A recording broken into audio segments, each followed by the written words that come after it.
ದೇವಸ್ಥಾನಕ್ಕೂ ಹೋಗಿಲ್ವಲ್ಲ? ಹಾ ಇವತ್ತು ಹೋಗಿಲ್ಲ. ನಿಮ್ಗೇನಾದ್ರೂ ಬೇಕಿತ್ತಾ? ಬೇಡ, ನನಗೇನು ಬೇಡ. ಮತ್ತೆ ಈ ತರ ಯಾಕೆ ಮಲ್ಕೊಂಡಿದ್ದೀರಾ? ಹೇಗೆ ಸುಮ್ಮನೆ. ಸರಿ ಆಗಿದ್ರೆ ಏನಾದರೂ ಬೇಕಿದ್ರೆ ಕೇಳಿ ನಮ್ಮನ್ನ, ನಾವು ತಂದ್ಕೊಡ್ತೀವಿ. ನೀವೀಗೆ ಮಲ್ಕೊಂಡಿದ್ದೀರಲ್ವಾ, ಅದಕ್ಕೆ ಕೇಳಿದೆ. ನಾವೇನು ನೋಡ್ತೀವಿ. ರಾಮ್ ರಾಮ್. ರಾಮ್ ರಾಮ್.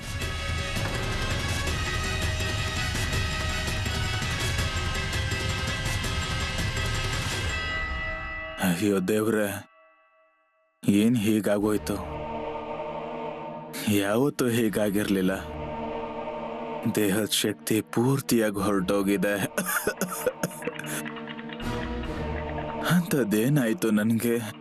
ನೋಡ್ತಾ ಇಲ್ವಾ ನೀ ನನ್ನ? ಗಮನ ಇಲ್ವಾ ನನ್ನ ಮೇಲೆ?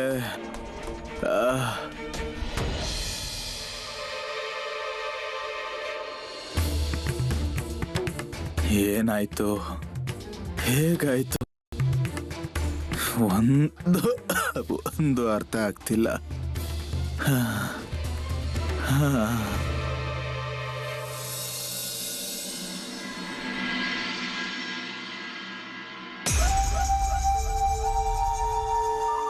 ಅರೆ ಹೇ,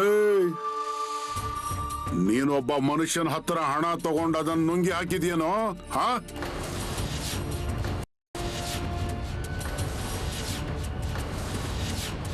ಹಣ ಕೇಳಿ ಕೇಳಿ ಕೊನೆಗೆ ಆ ಮನುಷ್ಯ ಸತ್ತೇ ಹೋದ. ಆದ್ರೂ ನೀನು ಅವನ ಹಣ ವಾಪಸ್ ಕೊಟ್ಟಿಲ್ವಲ್ಲ? ಅಯ್ಯೋ, ಅವನ ಹೆಂಡತಿ ಮಕ್ಕಳಿಗೆ ಪರದಾಟ ಆಗ್ತಾ ಇದೆ ಅಲ್ಲಿ. ಯಾರ ಹತ್ರ ನೀನ್ ಹಣ ತಗೊಂಡಿದ್ಯೋ ಅಲ್ಲಿ ಅವನ ಆತ್ಮ ನರಳಾಡ್ತಾ ಇದೆ. ಅವನ್ ನಿನ್ನ ಪೀಡಿಸ್ತಾ ಇರ್ತಾನ, ಆಯ್ತಾ? ಅದನ್ನ ಗಮನದಲ್ಲಿಟ್ಕೋ. ಅದಕ್ಕೆ ಯಾರ ಹತ್ರ ಹಣ ತಗೊಂಡಿದ್ಯೋ ಅರ್ಥ ಆಯ್ತಾ? ಇಲ್ಲಿ ಒಂದು ಹುಲ್ಲು ಕಡ್ಡಿಯ ಲೆಕ್ಕ ಕೂಡ ಇರುತ್ತೆ, ಆದ್ರೆ ನೀನ್ ಧಾರಾಳವಾಗಿ ಹಣ ನುಂಗ್ತಾ ಇದ್ಯಾ. ಈಗ ಒಂದ್ ಕೆಲ್ಸ ಮಾಡು, ಅವನ ಹಣ ವಾಪಸ್ ಕೊಡು. ನಂತರ ಚಂದ್ರಭಾಗಕ್ಕೆ ಹೋಗಿ ಸ್ನಾನ ಮಾಡು. ಆ ಪಾಂಡುರಂಗನ ಮುಂದೆ ಹೋಗು, ಅವನ ದರ್ಶನ ಮಾಡು, ಕ್ಷಮೆ ಕೇಳು, ಅವನ ಕಾಲು ಹಿಡ್ಕೋ. ಅವನು ಎಲ್ಲಾನು ನೋಡ್ತಾ ಇರ್ತಾನೆ, ಚೆನ್ನಾಗಿ ನೆನಪಲ್ಲಿಟ್ಕೋ.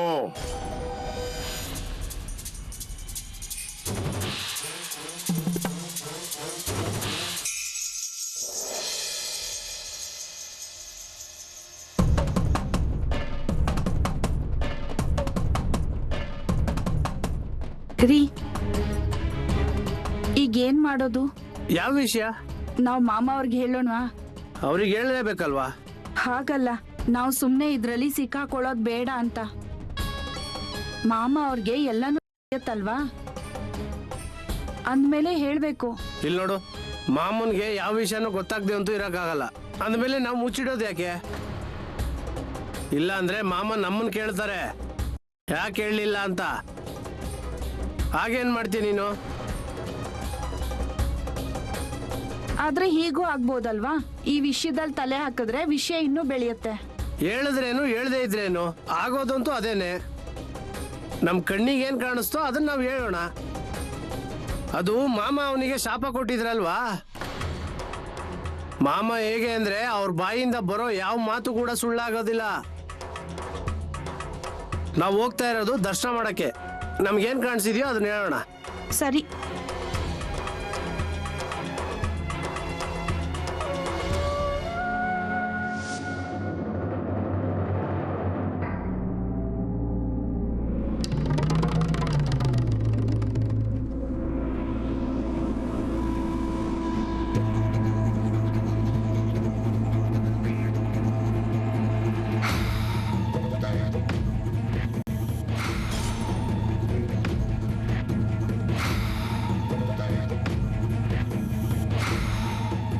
ಮಾಮ, ನೀವು ನೆನ್ನೆ ಹೇಳಿದ್ರಿ ಕುರಿಗಳನ್ನ ಕದ್ದಿರೋ ಜನರು ತಾವಾಗೆ ಜಾಗಕ್ಕೆ ಬರ್ತಾರೆ ಅಂತ. ಆದ್ರೆ ಆ ಜನರು ಇನ್ನೂ ಜಾಗಕ್ಕೆ ಬಂದೇ ಇಲ್ಲ. ಹೌದು ಮಾಮ, ನಮ್ ಕುರಿಗಳನ್ನೇನು ಹೆಚ್ಚು ಕಡಿಮೆ ಮಾಡಿರಲ್ಲ ಅಲ್ವಾ ಅವರು? ಅಯ್ಯೋ, ನೀವು ನಿಮ್ ಕೆಲಸ ನೋಡ್ಕೊಳ್ಳಿ, ಹೋಗಿ. ಆದ್ರೆ ಮಾಮ, ಆ ಕುರಿಗಳು ನಮ್ಗೆ ಮನ್ಸು ಬರ್ತಾನೆ ಇಲ್ಲ.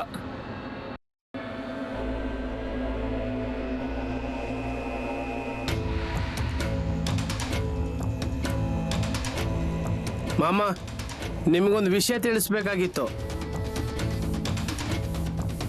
ಹೀಗೆ ದಾರಿಲಿ ಹೋಗ್ತಾ ಆ ಪೂಜಾರಿ ಮನೆಗೆ ಹೋಗಿದ್ವಿ ನಾವು. ಅವನು ಮಂಚದ ಮೇಲೆ ಮಲ್ಕೊಂಡಿದ್ದ. ಅವನ ವಿಷಯ ಹೋಗ್ಲಿ ಬಿಡಿ, ನೀವು ನಿಮ್ ವಿಷಯ ಹೇಳಿ. ಅವನಿಗೆ ಏನಾಗಬೇಕು ಅದಾಗೇ ತಿರುತ್ತೆ. ನಮ್ದೇನಿಲ್ಲ ಮಾಮ, ಊರಲ್ಲಿ ಜನ ಮಾತಾಡ್ಕೋತಿದ್ರು ಆ ಪೂಜಾರಿ ಇನ್ನು ಉಳಿಯಲ್ಲ ಅಂತ. ಈಗ ಅದೇ ರೀತಿ ಸಂಕೇತನೂ ಕಾಣ್ತಾ ಇದೆ. ನನ್ನ ಕುರಿ ವಾಪಸ್ ಸಿಕ್ತಿದ್ದ ಹಾಗೆ ನಾನು ಇಲ್ಲಿಂದ ಜಾಗ ಬದಲಾಯಿಸ್ತೀನಿ.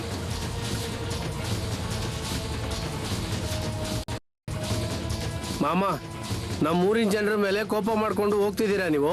ಇಲ್ಲ ಕಣಪ್ಪ, ನಿಮ್ಮ ಮೇಲೆ ಯಾಕೆ ಕೋಪ ಮಾಡ್ಕೊಳ್ಳಿ? ನನ್ನ ಕೆಲಸ ಆಗ್ತಾ ಇದ್ದ ಹಾಗೆ ಇಲ್ಲಿಂದ ಹೋಗ್ತೀನಿ ನಾನು. ಯಾರನ್ನಾದ್ರೂ ಊರಿಗೆ ಕಳಿಸ್ತೀರಾ? ಅದರಿಂದ ಕುರಿನ ಯಾರಾದ್ರೂ ತಗೊಂಡು ಹೋಗಿದಾರ ಅಂತ ಗೊತ್ತಾಗುತ್ತೆ.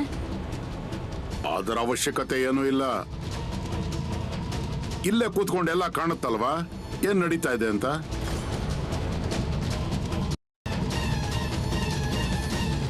ನಾನಿಲ್ಲಿ ನನ್ನ ಜಾಗದಲ್ಲೇ ಕೂತ್ಕೊಂಡಿದ್ರು ಕೂಡ ನನ್ನ ಗಮನ ಎಲ್ಲಾ ಕಡೆ ಇರುತ್ತೆ. ಅಯ್ಯೋ ಕಳ್ರೆ, ನೀವಿಲ್ಲಿಗೆ ಬಂದಾಗಲೇ ಅರ್ಥ ಮಾಡ್ಕೊಂಡಿದ್ದೆ ನಾನು ನಿಮ್ಮ ಮನಸ್ಸಲ್ಲಿ ಏನಿದೆ ಅನ್ನೋದನ್ನ.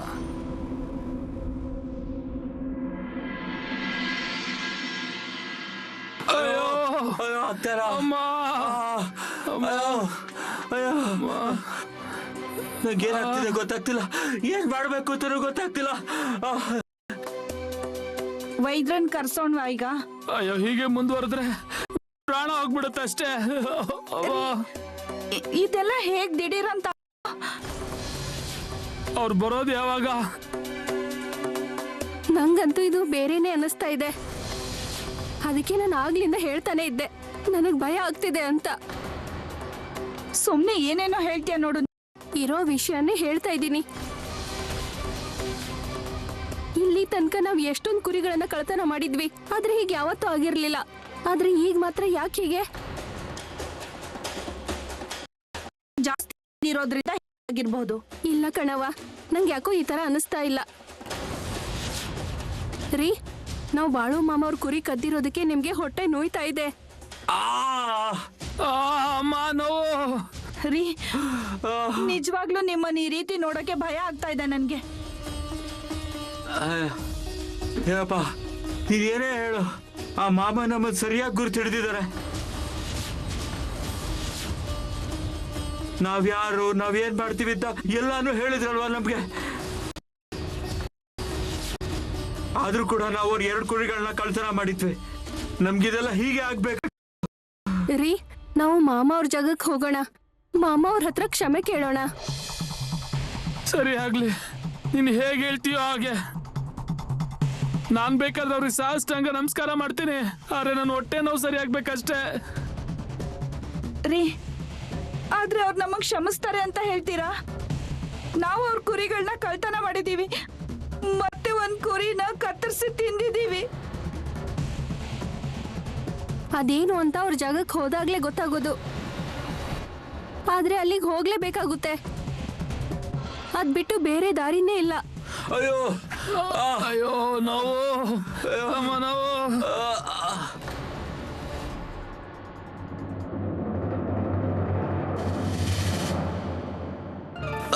ಅಯ್ಯೋ ನೋವು, ಅಮ್ಮ, ಅಯ್ಯಪ್ಪ, ಅಯ್ಯೋ ಅಯ್ಯೋ ನೋವು, ಅಮ್ಮ, ಅಯ್ಯೋ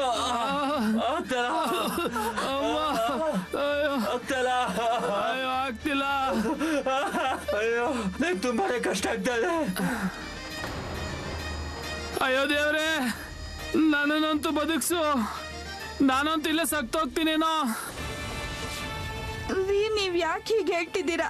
ನಾವೀಗ ಹೋಗ್ತಾ ಇದ್ದೀವಲ್ಲ ಮಾಮ ಅವ್ರ ಜಾಗಕ್ಕೆ. ನನಗೇನು ಅನ್ನಿಸ್ತಾ ಇಲ್ಲ, ನನ್ನ ಮಾಮ ಅವ್ರ ಜಾಗಕ್ಕೆ ತಲುಪ್ತೀನಿ ಅಂತ. ಅಯ್ಯಮ್ಮ, ನನಗೆ ಅನ್ನಿಸ್ತಿದೆ ನಾನು ಸತ್ತೋಗ್ತೀನಿ ಅಂತ. ಹೇಳ್ಬೇಡಿ ನೀವು.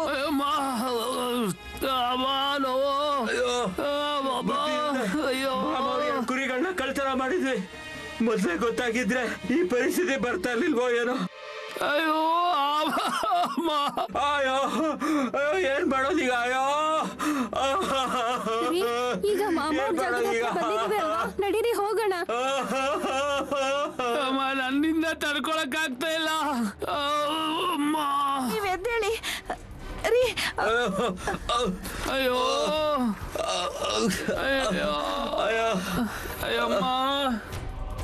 ಅಯ್ಯೋ ಅಯ್ಯೋ ಅಮ್ಮ. ಅಯ್ಯೋ ಅಯ್ಯೋ ಅಮ್ಮ. ಆಗ್ತದೆ. ಅಮ್ಮ. ಅಯ್ಯೋ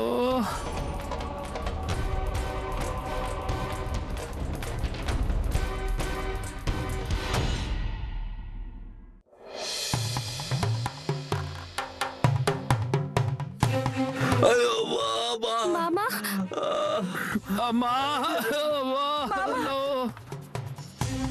ಮಾಮ ಮಾಮ ಅಲ್ಲಿ ನೋಡಿದ್ರೆ ಅವ್ರ ಕಡೆ ಬರ್ತಾ ಇದಾರೆ. ಯಾವ ಜನರು ನೀವು ಜಾಗದಿಂದ ಗದ್ರಿಸಿ ಓಡಿಸಿದ್ರಲ್ಲ ಅವರೇ ಈ ಕಡೆ ಬರ್ತಾ ಇದಾರೆ ನೋಡಿ. ಮಾಮ ಜೊತೆಗೆ ನಮ್ದೊಂದು ಕುರಿನೂ ತರ್ತಾ ಇದ್ದಾರೆ ನೋಡಿ.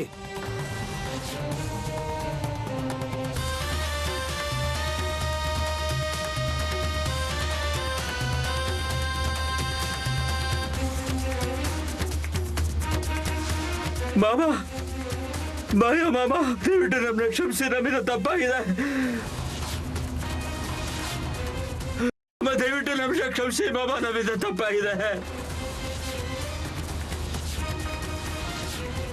ಹೌದು ಮಾಮ, ದಯವಿಟ್ಟು ನನ್ನ ಕ್ಷಮಿಸ್ಬಿಡಿ. ಇಲ್ಲ ಅಂದ್ರೆ ನನ್ನ ಪ್ರಾಣ ಉಂಟಾಗ್ಬಿಡುತ್ತೆ. ಮಾಮ ತುಂಬಾ ನೋವಾಗ್ತಿದೆ ಮಾಮ.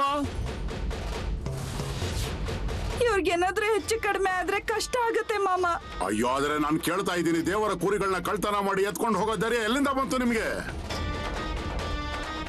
ಅಂತಹ ಬುದ್ಧಿ ಅದು ಹೇಗ್ ಬಂತು ನಿಮಗೆ?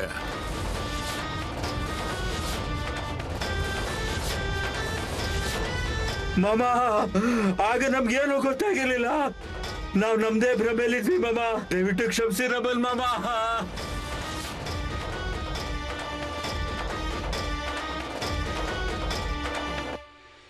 ಮಾಮ ಈಗ ತಪ್ಪಾಗೋಗಿದೆ, ಇದೊಂದ್ ಸಾರಿ ನಮ್ಮನ್ನು ಕ್ಷಮಿಸ್ಬಿಡಿ ಮಾವ.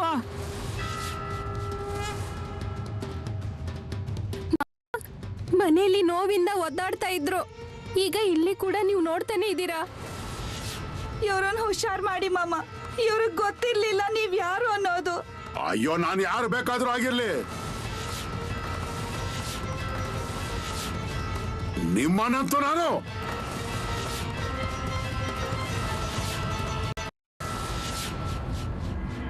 ಮಾಮ ನಾನ್ ಭಿಕ್ಷೆ ಕೇಳ್ತಾ ಇದ್ದೀನಿ. ನಾವ್ ತಿರ್ಗಾ ಈ ರೀತಿ ಮಾಡೋದಿಲ್ಲ.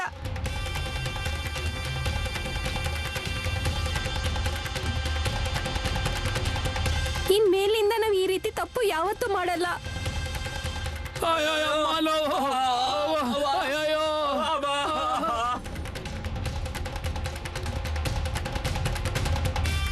ಅಯ್ಯೋ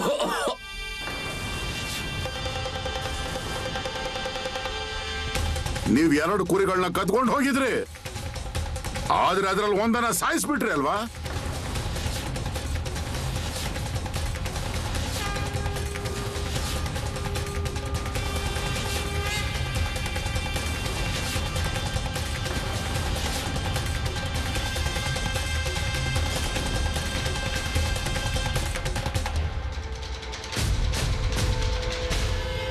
ಹೌದು ಮಾಮ, ಅದ್ರಲ್ಲಿ ಉಳಿದಿರೋ ಇನ್ನೊಂದನ್ನ ತಗೊಂಡ್ ಬಂದಿದೀವಿ.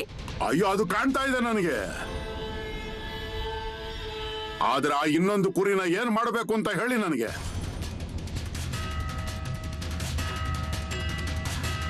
ನಿಮ್ಮ ಗಂಡಂದಿರಿಗಂತೂ ಬುದ್ಧಿ ಇಲ್ಲ, ಆದ್ರೆ ನೀವು ಕೂಡ ನಿಮ್ಮ ತಲೆ ಸಗಣಿ ತುಂಬಿಕೊಂಡಿದ್ದೀರಾ. ನಾನ್ ನಿಮ್ಗೆ ಅವತ್ತೇ ಹೇಳಿದ್ದೆ, ಗಂಡಂದಿರನ್ನ ಕೆಟ್ಟ ಕೆಲಸಗಳಿಂದ ದೂರ ಇಡಿ ಅಂತ. ಆದ್ರೆ ನೀವು ಅವರ ಜೊತೆನೆ ಕೈ ಜೋಡಿಸಿದ್ರಿ ಅಲ್ವಾ? ಮಾಮ ಇನ್ನೊಂದ್ ಕುರಿನ ನಾವು ತಿಂದ್ಬಿಟ್ವಿ.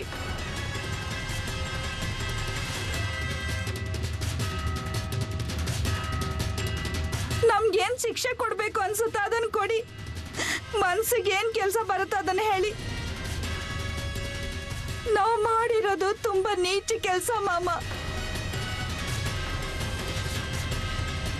ಅಯ್ಯೋ, ಆ ಕುರಿನ ಕತ್ತರಿಸಿ ತಿಂದಿದ್ದೀರಲ್ವಾ, ಅದಕ್ಕೆ ಹೊಟ್ಟೆ ನೋಯ್ತಾ ಇದೆ ನಿಮ್ಗೆ. ಅದು ಜೀವಂತವಾಗಿದ್ದಿದ್ರೆ ಹೀಗೆಲ್ಲ ಏನು ಆಗ್ತಾನೆ ಇರ್ಲಿಲ್ಲ. ಅಮ್ಮ ಭಯ ಮಾಮ, ದಯವಿಟ್ಟು ನನ್ನ ಕಾಪಾಡಿ ಮಾಮ. ನನ್ ಕೈಲಿ ಆಗ್ದಲ್ಲ ಮಾಮ. ಅಯ್ಯೋ, ಜನ ಯಾವ ಕುರಿಗೆ ನಮಸ್ಕಾರ ಮಾಡ್ತಾರೋ ನೀವು ಅದನ್ನ ಕತ್ತರಿಸಿ ತಿಂದ್ರಾ? ಅಯ್ಯೋ ಅಯ್ಯೋ ಅಯ್ಯಮ್ಮ, ಹೌದಲ್ವಾ? ಮಾಮ ಅವ್ರ ಕುರಿಗಳನ್ನ ಕತ್ತರಿಸಿ ತಿಂದ್ಮೇಲೆ ಹೀಗೆ ಆಗ್ಬೇಕಲ್ವಾ ನಿಮ್ಗೆ? ಅಯ್ಯೋ ಅಯ್ಯೋ, ಈ ನೋವಂತೂ ಸಹಿಸ್ಕೊಳಕ್ ಆಗ್ತಾ ಇಲ್ಲ.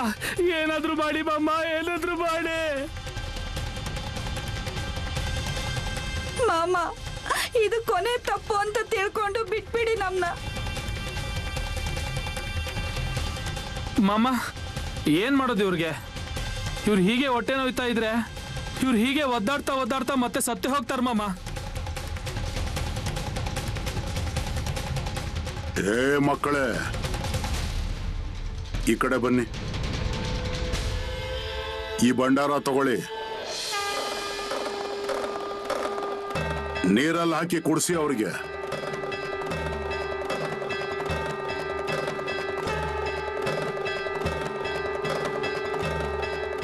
ದತ್ತು, ನೀರು ಕೊಡಪ್ಪ ಅವ್ರಿಗೆ.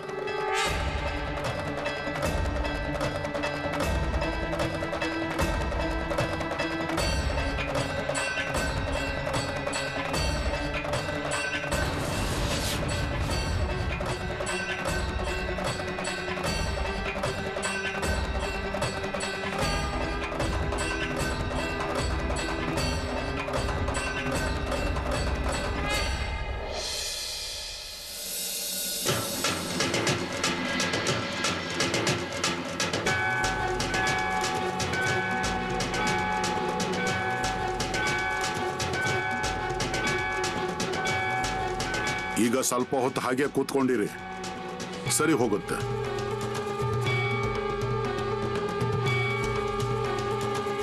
ಒಂದು ವಿಷಯ ನೆನಪಲ್ಲಿಟ್ಕೊಳ್ಳಿ, ತಿರ್ಗಾ ಇಂತಹ ತಪ್ಪನ್ನ ಜೀವನದಲ್ಲಿ ಮಾಡಬೇಡಿ.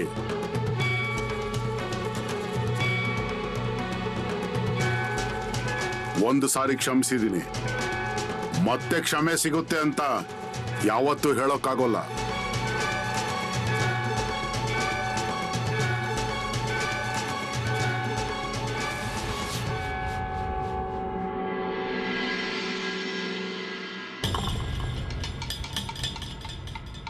ಈಗ ಇವಳಿಗೆ ಏನಾಗಿದೆ ಅಂತಾನೆ ಗೊತ್ತಾಗ್ತಿಲ್ಲ ನೋಡು.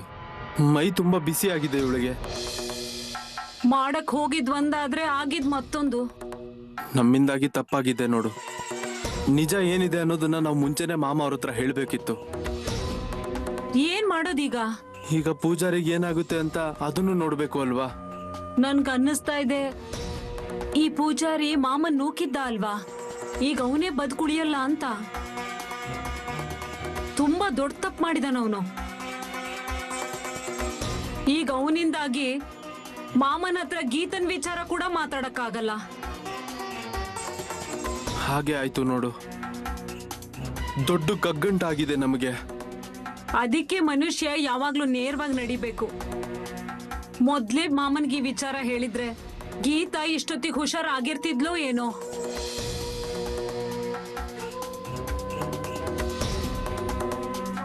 ಹೌದು, ಆದ್ರೆ ನನಗೆ ಹೇಳು, ಪೂಜಾರಿಗೆ ಏನಾಗುತ್ತೆ ಅಂತ ಅದನ್ನ ನೋಡ್ಬೇಕು, ಮತ್ತೆ ಮಾಮ ಅವ್ರ ಹತ್ರ ಗೀತಾ ಬಗ್ಗೆ ಏನಾಗುತ್ತೆ ಅಂತ ಕೇಳ್ಬೇಕು. ಇದಕ್ಕೆಲ್ಲ ಇನ್ನೂ ಕಾಯ್ಬೇಕು ಅಂತ ಅನ್ನಿಸ್ತಾ ಇಲ್ಲ ನನಗೆ. ನಾವು ನೇರವಾಗಿ ಮಾಮನ ಹತ್ರ ಹೋಗಿ ಹೇಳೋಣ ಇದನ್ನೆಲ್ಲ. ಮಾಮ, ಇವಳನ್ನು ಒಂದ್ ಸ್ವಲ್ಪ ನೋಡಿ. ನಮ್ಮಿಂದ ತಪ್ಪಾಗಿದೆ, ಆದ್ರೆ ದಯವಿಟ್ಟು ಇವಳನ್ನ ಸರಿ ಮಾಡಿ. ಮಾಮ ನಮ್ ತಪ್ಪನ್ನೆಲ್ಲ ಹೊಟ್ಟೆಗೆ ಹಾಕೋತಾರೆ. ಮಾಮ ದೊಡ್ಡವರು, ಮಾಮ ದೇವ್ರು. ಅವ್ರು ನಮ್ಮನ್ ತಪ್ಪನ್ ಕ್ಷಮಿಸ್ತಿದ್ರೆ ಮತ್ತಿನ್ಯಾರು ಕ್ಷಮಿಸ್ತಾರೆ? ಹೌದು, ಸರಿ, ನಾವು ಹೋಗೋಣ ಮಾಮ ಅವ್ರ ಹತ್ರ. ಗೀತಾನು ಜೊತೆ ಕರ್ಕೊಂಡು ಹೋಗೋಣ. ಇರೋ ವಿಷಯನ ಸ್ಪಷ್ಟವಾಗಿ ಹೇಳೋಣ.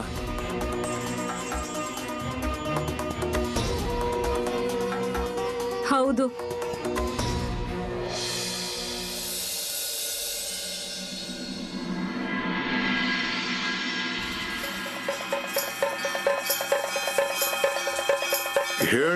ಹಾಲಸಿದ್ದನಾಥಪ್ಪನವರಿಗೆ, ಮೂಳೆ ಮಹಾರಾಜರಿಗೆ. ನಿಮ್ಗೆ ಒಂದು ವಿಷಯ ಹೇಳ್ತೀನಿ. ಈ ಜೀವನ ಅನ್ನೋದು ನಿಮ್ಗೆ ಸಿಕ್ಕಿದೆ ಅಲ್ವಾ, ಅದು ಆ ಪರಮೇಶ್ವರನು ಕೊಟ್ಟಿರೋದು ನೋಡಿ.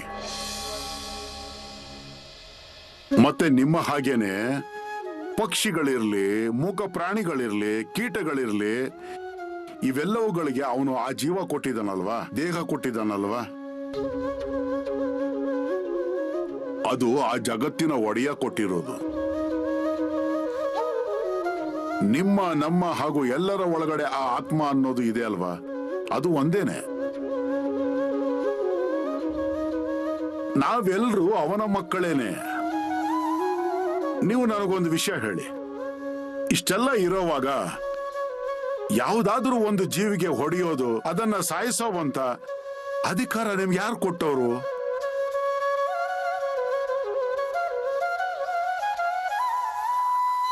ನಮ್ಮಲ್ಲಿ ಸಾಕಷ್ಟು ಸಾಧು ಸಂತರು ಹೇಳಿ ಹೋಗಿದ್ದಾರೆ. ಅವರು ಹೇಳ್ತಾರೆ, ನಾವು ನಡೆಯುವಾಗ ನಮ್ಮ ಕಾಲ ಕೆಳಗಡೆ ಇರುವೆ ಕಂಡ್ರು ಸಾಕು, ಅದರ ಮೇಲೆ ಯಾವತ್ತೂ ಕಾಲಿಡಬಾರದು, ನಮ್ಮ ಕಾಲನ್ನ ಎತ್ತಿ ಪಕ್ಕಕ್ಕಿಡಬೇಕು ಅಂತ. ಆ ಇರುವೆಗೆ ನೀವು ತೊಂದರೆ ಆಗೋದಕ್ಕೆ ಬಿಡಬಾರದು. ಅದು ಯಾವತ್ತೂ ಹಾಗೇನೆ. ನಮ್ಮ ಕಡೆಯಿಂದ ಯಾವತ್ತೂ ಯಾರಿಗೂ ತೊಂದರೆ ಆಗ್ಬಾರದು. ಯಾರಿಗಾದ್ರೂ ತೊಂದರೆ ಕೊಡೋದು, ಅದಕ್ಕೆ ಹೊಡೆಯೋದು, ಪ್ರಾಣ ಕಿತ್ಕೊಳ್ಳೋದು, ಇದು ತುಂಬಾ ದೊಡ್ಡ ಪಾಪ, ಮಹಾಪಾಪ ಅದು. ಅದಕ್ಕೆ ಬದಲಾಗಿ ನಮ್ಮ ಜವಾಬ್ದಾರಿ ಆಗಿರುತ್ತೆ ಅಂತಹ ಜೀವಿಗಳಿಗೆ ಸಹಾಯ ಮಾಡೋದು, ಅದಕ್ಕೆ ಪ್ರೀತಿ ತೋರಿಸೋದು, ಅವುಗಳಿಗೆ ಊಟ ಕೊಡೋದು, ಅವಕ್ಕೆ ಆಶ್ರಯ ಕೊಡೋದು. ಇದು ನಿಜವಾದ ಪುಣ್ಯದ ಕೆಲಸ.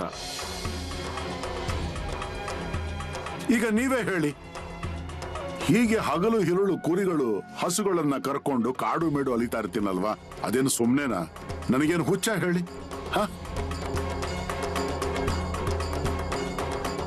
ಮಕ್ಕಳೇ, ನಾನ್ ನಿಮಗೊಂದು ವಿಷಯ ಹೇಳ್ತೀನಿ. ಮುಂದೆ ಸತ್ತೆ ಜನರು ನನ್ನ ಕುರಿಗಳಿಗೆ ನಮಸ್ಕಾರ ಮಾಡ್ತಾರೆ, ಅವುಗಳ ಆಶೀರ್ವಾದ ತಗೋತಾರೆ.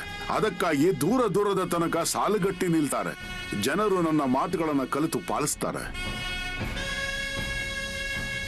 ಯಾರು ನನ್ನ ಮಾತನ್ನ ಪಾಲಿಸ್ತಾ ಇರ್ತಾರೋ ಅವರ ಜೊತೆ ಜೊತೆಯಲ್ಲೇ ನನ್ನ ಆಶೀರ್ವಾದ ಯಾವತ್ತಿಗೂ ಇರುತ್ತೆ.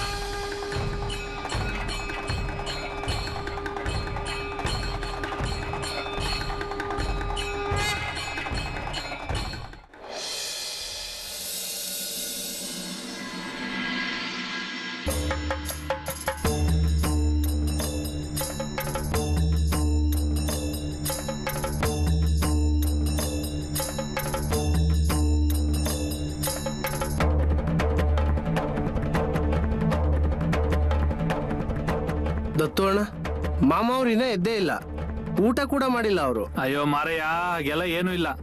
ಒಂದೊಂದ್ ದಿನ ಮಾಮ ತಡವಾಗಿ ಎದ್ದೇಳ್ತಾರೆ. ಮಾಮ ಅವ್ರನ್ನ ಎದ್ದೇಳ್ಸೋಣ್ವಾ? ಹೌದು, ನಾನು ಅದನ್ನೇ ಕೇಳೋಣ ಅಂತಿದ್ದೆ. ನಿನ್ನೆ ಊಟ ಕೂಡ ಮಾಡಿಲ್ಲ ಮಾಮ ಅವರು. ಬೆಳಿಗ್ಗೆ ಹಸುವಿನ ಹಾಲು ತಗೋತಾರೆ, ಆದ್ರೆ ಇವತ್ತು ಅದನ್ನು ತಗೊಂಡಿಲ್ಲ.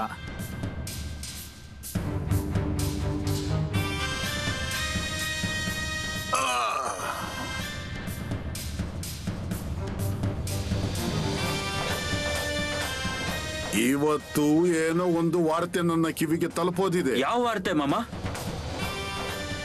ಯಾರು ಪಾಪ ಮಾಡಿದ್ದಾರೋ ಅವನಿಗೆ ಶಿಕ್ಷೆ ಆಗಿರೋ ವಾರ್ತೆ ಕೇಳಿ ಬರೋದಿದೆ.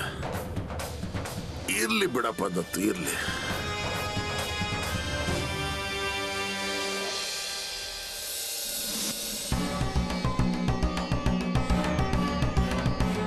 ಹಾಲಸಿದ್ದನಾಥಪ್ಪ, ಮೂಳೆ ಮಹಾರಾಜರೇ, ನೀವು ನೋಡ್ತಾ ಇದ್ದೀರಲ್ವಾ, ದೇವರ ಮನೆಯನ್ನು ಕೂಡ ಈ ಮುಟ್ಟಾಡ್ರು ವ್ಯಾಪಾರದ ಸಂತೆ ಮಾಡಿಕೊಂಡಿದ್ದಾರೆ.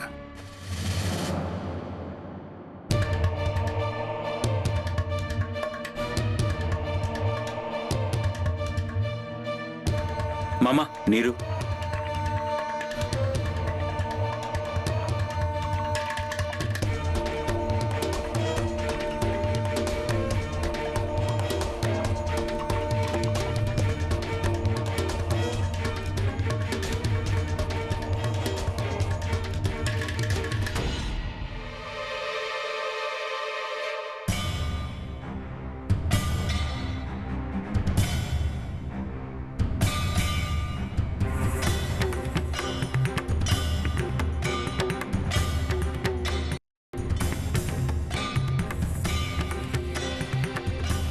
ಮಾಮ ಸ್ನಾನ ಮಾಡ್ಕೊಂಡ್ ಬರ್ತೀರಾ? ಇಲ್ಲ, ಇವತ್ತು ಸ್ನಾನ ಬೇಡ. ಎಲ್ಲಪ್ಪ, ಕುರಿಗಳಿಗೆ ಮೇವು ನೀರು ಕೊಟ್ಟಿದ್ದೀರೇನೋ? ಹಸುಗಳಿಗೆ ಮೇವು ನೀರು ಕೊಟ್ಟಿದ್ದೀರಾ ಇಲ್ವೋ? ಹೌದು ಮಾಮ. ಹಾ, ಇಲ್ಲಿ ಕೇಳಿ. ಇವತ್ತು ಯಾರಾದ್ರೂ ಸಮಸ್ಯೆಗಳನ್ನ ಹೇಳ್ಕೊಳಕ್ಕೆ ಅಂತ ಬಂದ್ರೆ ಅವರನ್ನ ನನ್ನ ಮುಂದೆ ಕರ್ಕೊಂಡು ಬರಬೇಡಿ. ಸರಿ ಮಾಮ. ಅದು ಏನಂದ್ರೆ, ಮನುಷ್ಯ ಅಂದ್ಮೇಲೆ ತಪ್ಪು ಆಗೇ ಆಗುತ್ತೆ. ಆದ್ರೆ ತಪ್ಪಾದ ಮೇಲೆ ಕ್ಷಮೆ ಅಂತ ಕೇಳಿದ್ರೆ ಆಗ ಸರಳವಾಗುತ್ತೆ. ಇಲ್ಲ ಅಂದ್ರೆ ತುಂಬಾ ಕಠಿಣವಾಗಿ ಹೋಗುತ್ತೆ ನೋಡಿ.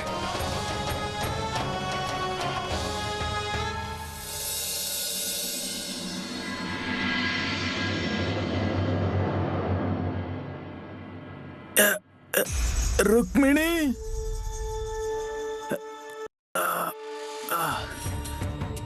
ಹೇ ರುಕ್ಮಿಣಿ, ಏನ್ರಿ, ಏನಾಯ್ತು? ಒಂದ್ ಕೆಲ್ಸ ಮಾಡು, ಆರತಿ ತಟ್ಟೆ ತಯಾರು ಮಾಡು, ತೆಂಗಿನಕಾಯಿ ಕುಂಕುಮ ಎಲ್ಲಾನು ತಯಾರು ಮಾಡು. ರೀ, ಈಗ ಅದ್ರಿಂದ ಏನಾಗ್ಬೇಕಾಗಿದೆ? ಅದು ಬಾವಿ ಹತ್ರ ಹೋಗ್ಬೇಕಾಗಿದೆ. ಅಲ್ಲಿಗೆ ಹೋಗಿ ಏನ್ ಮಾಡೋದಿದೆ? ಅದು ಬಾವಿ ಹತ್ರ ನೀರಿನ ಮೂಲ ಇರುತ್ತಲ್ವಾ, ಅದಕ್ಕೆ ಪೂಜೆ ಮಾಡೋಣ ಅನ್ಕೊಂಡಿದ್ದೀನಿ. ಅದ್ರ ಹತ್ರ ಕೇಳ್ಕೊಳ್ತೀನಿ, ಹರಕೆ ಹೊತ್ಕೊಳ್ತೀನಿ, ಕೇಳ್ಕೊತೀನಿ ನನಗ್ ಮೈ ಹುಷಾರಾಗ್ಲಿ ಅಂತ.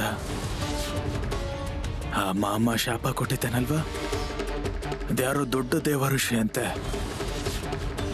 ನಾನೇನ್ ಕಡಿಮೆ ಇಲ್ಲ. ಈಗ ನಾನು ನೋಡ್ತೀನಿ. ರೀ, ಹಾಗ್ ಮಾಡೋದ್ ಬೇಡ. ನೀವು ಸ್ವಲ್ಪ ಹೊತ್ತು ಮಲ್ಕೊಳ್ಳಿ. ನಾನ್ ಹೋಗ್ಲಾ ಮಾಮ ಅವ್ರ ಹತ್ರ? ಏನಕ್ಕೆ? ಅಲ್ಲಿಗೆ ಹೋಗೋ ಅವಶ್ಯಕತೆ ಏನಿದೆ? ರೀ, ಹೋಗ ಅವ್ರ ಹತ್ರ ಕ್ಷಮೆ ಕೇಳ್ತೀನಿ. ಏನ್ ಮಾತಾಡ್ತಾ ಇದ್ಯಾ ನೀನು ಅಂತ ನಿನ್ಗೆ ಅರ್ಥ ಆಗ್ತಿದ್ಯಾ? ಯಾರ ಹತ್ರನೂ ಕ್ಷಮೆ ಕೇಳೋ ಅಂತ ಅವಶ್ಯಕತೆ ಇಲ್ಲ. ನಾನೊಬ್ಬ ದೇವ್ರ ಭಕ್ತ. ನಾನ್ ಸುಮ್ನೆ ಕೂರೋನಲ್ಲ ನಾನು. ರೀ, ಸ್ವಲ್ಪ ನನ್ ಮಾತಾದ್ರೂ ಕೇಳಿ. ನಾನ್ ನಿನ್ಗೆ ಹೇಳ್ದಷ್ಟು ಮಾಡು, ಸುಮ್ನೆ ಏನೇನೋ ಮಾತಾಡ್ಬೇಡ. ಅಯ್ಯೋ ರೀ, ಆದ್ರೆ ಪೂಜೆ ತಟ್ಟೆ ತಯಾರು ಮಾಡು ಅಂತ ಹೇಳದ್ನಲ್ವಾ, ಬೇಗ ತಯಾರು ಮಾಡು, ನಾನು ತಯಾರಾಗ್ತೀನಿ. ಆಮೇಲೆ ಇಬ್ರು ಹೋಗಿ ಬಾವಿ ಹತ್ರ ಪೂಜೆ ಮಾಡೋಣ. ಸರಿ, ಹಾಗಾದ್ರೆ ನೀವ್ ಇವತ್ತಿನ ತನಕ ಯಾವತ್ತಾದ್ರೂ ನನ್ ಮಾತ್ ಕೇಳಿದೀರಾ? ಇವತ್ ಕೇಳ್ತೀರಾ ಅನ್ಕೊಳಕ್ಕೆ? ಹೋಗು, ಆರತಿ ತಟ್ಟೆ ತಗೊಂಡ್ ಬಾ.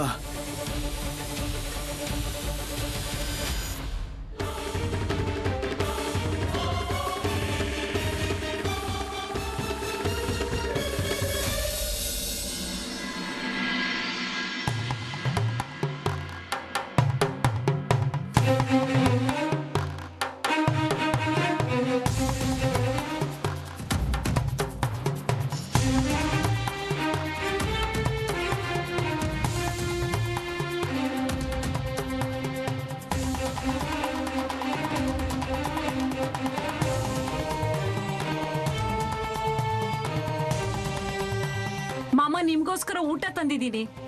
ನಿಮ್ಗೆ ಇಷ್ಟ ಆಗೋ ಹುರುಳಿಕಾಳಿನ ಪಲ್ಯ ತಂದಿದ್ದೀನಿ.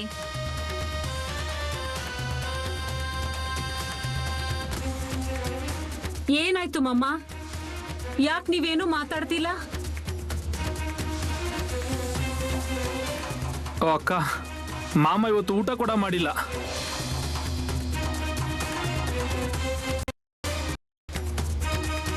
ಏನ್ ಹೇಳ್ತಿದ್ದೀರಾ? ಹೌದು ಮಾಮ, ನಮ್ಗೇನ್ ಶಿಕ್ಷೆ ಕೊಡ್ಬೇಕು ಅನ್ಸುತ್ತೋ ಕೊಡಿ, ಏನ್ ಬೈಬೇಕು ಅನ್ಸುತ್ತೋ ಬೈದ್ ಬಿಡಿ. ಆದ್ರೆ ಹೀಗ್ ಮೌನವಾಗಿರ್ಬೇಡಿ. ಹೇಳಿ ಮಾಮ, ಏನಾದ್ರೂ ಮಾತಾಡಿ. ಅದು ನಿಮಗೂ ಗೊತ್ತಾಗುತ್ತೆ.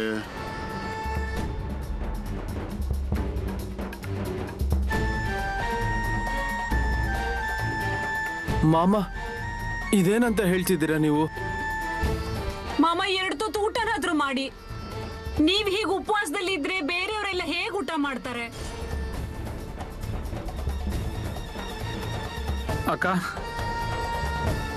ನಾವು ಕೂಡ ಹೇಳಿದ್ವಿ ಮಾಮ ಅವ್ರಿಗೆ, ಆದ್ರೆ ಮಾಮ ಮಾತ್ರ ಊಟ ಮಾಡ್ಲೇ ಇಲ್ಲ. ಸರಿ, ಏನಂತೀಯಪ್ಪ ಲಕ್ಕಪ್ಪ? ಮಾಮ, ನಿಮ್ಗಂತೂ ಎಲ್ಲ ಗೊತ್ತಿರುತ್ತೆ. ನನಗೇನ್ ಹೇಳ್ಬೇಕು ಏನ್ ಹೇಳ್ಬಾರ್ದು ಒಂದು ಗೊತ್ತಾಗ್ತಿಲ್ಲ. ಇರೋ ವಿಷಯನ ಸ್ಪಷ್ಟವಾಗಿ ಹೇಳು. ನನ್ನಿಂದ ಏನ್ ತಪ್ಪಾಗಿದ್ಯೋ ಅದು ಸಾದಾ ಸೀದಾ ತಪ್ಪಲ್ಲ. ಮೊದ್ಲೇ ಬುದ್ಧಿ ತೋಚಿದಿದ್ರೆ ಇಷ್ಟೊತ್ತಿಗೆ ನನ್ನ ತಂಗಿ ಸರಿ ಹೋಗ್ತಿದ್ಲೇನೋ.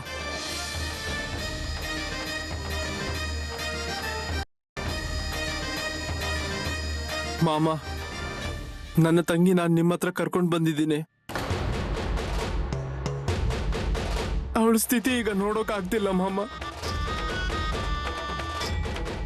ನನ್ನ ತಂಗಿನ ಹುಷಾರ್ ಮಾಡಿ ಮಾಮ, ನನ್ನ ತಂಗಿನ ಹುಷಾರ್ ಮಾಡಿ ಮಾಮ.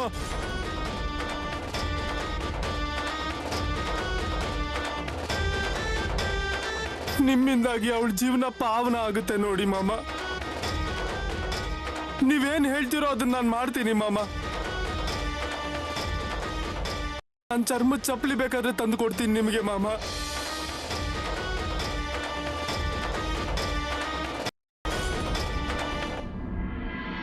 ಲಕ್ಕಪ್ಪ, ನಿನಗೆ ಭಕ್ತಿ ಇದೆ, ಅದಕ್ಕೆ ನೀನು ಈ ಜಾಗದಲ್ಲಿದ್ದೀಯ.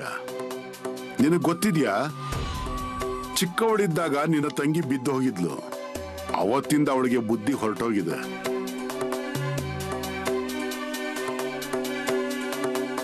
ಶಾರೀರಿಕವಾಗಿ ಬೆಳೆದಿದ್ದಾಳಷ್ಟೇ ಅವಳು, ಇನ್ನು ಹಾಗೇ ಇದೆ, ಚಿಕ್ಕವಳು.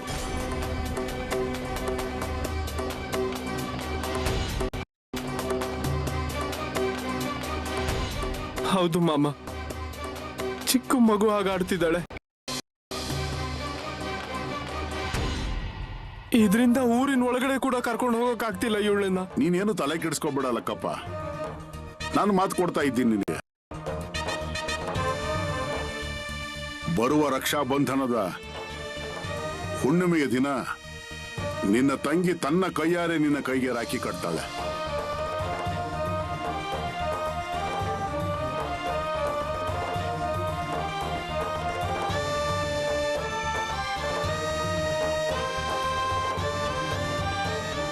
ಅಳಬೇಡ ಹುಡುಗ, ಇದು ನನ್ನ ಮಾತು, ಹೇಳ್ತಾ ಇದ್ದೀನಿ ನಿನಗೆ. ನೀನೇನು ತಲೆ ಕೆಡಿಸ್ಕೋಬೇಡ, ಅವಳಿಗೋಸ್ಕರ ಒಳ್ಳೆಯ ಸಂಬಂಧ ತಾನಾಗೆ ಹುಡ್ಕೊಂಡು ಬರುತ್ತೆ. ಮದುವೆ ಆಗಿ ಅವಳ ಮನೇಲಿ ಅವಳು ಸುಖವಾಗಿ ಸಂಸಾರ ಮಾಡ್ತಾಳೆ.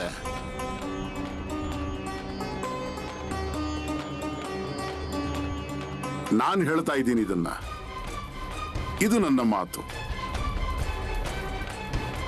ಮಾಮ,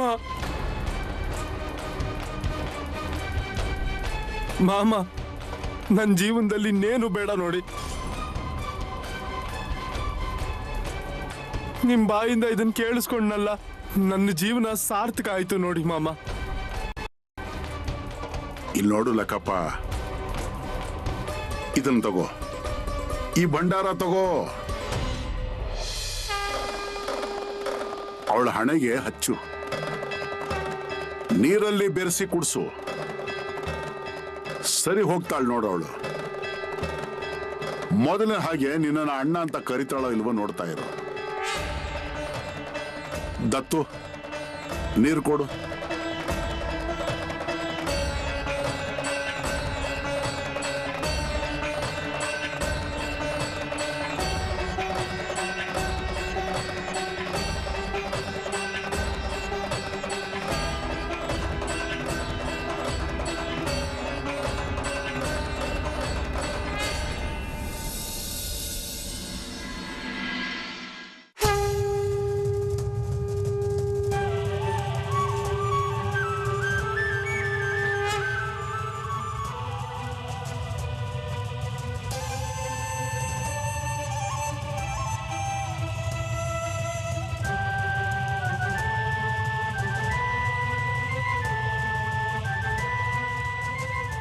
ಅಣ್ಣ